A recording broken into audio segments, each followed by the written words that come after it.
phones. Well, joining me now is Stephen Yates, a former Deputy National Security Advisor. Stephen, good to see you. The CCP can save their lectures, I think, on foreign policy, but I got to say, when they talk about sanctions not being very effective, I think that point is kind of being proven correct here. Yeah, it's unfortunate. Every once in a while, what they're saying has a degree of truth. Of course, it's not for the reason they intend. But the fact of the matter is the sanctions that have been announced so far are targeting entities that already are listed under sanctions.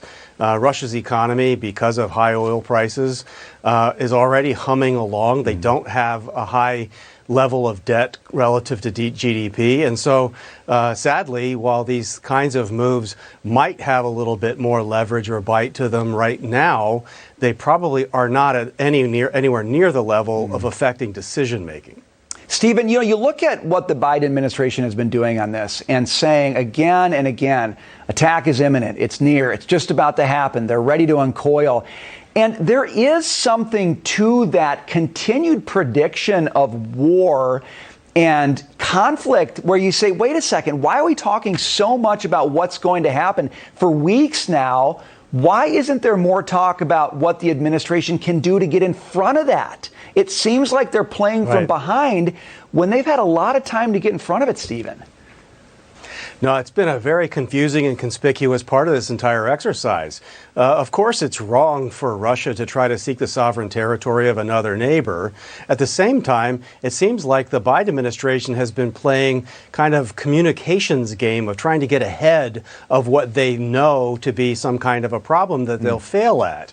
And so instead of improving deterrence, instead of engaging in direct diplomatic activity that might have de-escalated, instead of sending material well in advance to create some sense of deterrent or disincentive, even on the sanctions, they waited until the day they call Invasion Day to move forward on them. There just hasn't been anywhere near the usual effort to try to diffuse or deter a conflict. Instead, we seem to be casual observers and just playing color commentary. That is exactly what I think a lot of people see here. It's like the administration is spending so much time trying to spin what they think the outcome of the messaging is going to be instead of in substance dealing with what's actually happening on the ground. But I got to get your take on this, Stephen. Former President Donald Trump is predicting that Russia's assault on Ukraine will influence Chinese President Xi Jinping to move on Taiwan. Listen to this.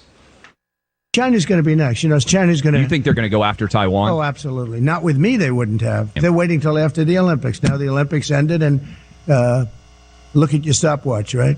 He wants that just like, it's almost like twin sisters right here, because you have one that wants Taiwan, I think equally badly. Somebody said, who wants it more? I think probably equally badly. China's watching, obviously. How are they reading this? What do you think they're prepared to do? Well, there's no question they're watching closely, and it's a little bit of a mixed bag for them. And of course, were Russia to overtake Ukraine, that would affect some American interests, perhaps, but the president hasn't even really said what they are, other than values.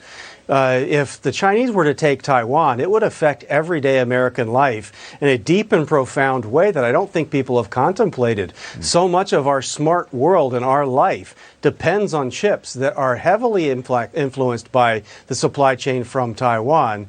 And there are other issues that would come up that would be much more strategically significant. So the Biden team failure to support allies and help them take care of their own neighborhood in Europe takes time and effort away from Asia.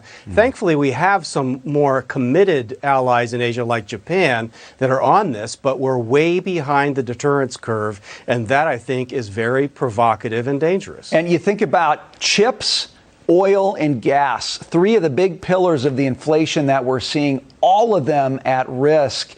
And every one of our adversaries looking at what's happening right now. And I think they're licking their lips, Stephen. I hate to say it, but I really think that's the posture they have. We got to leave it there. Thanks for joining us today.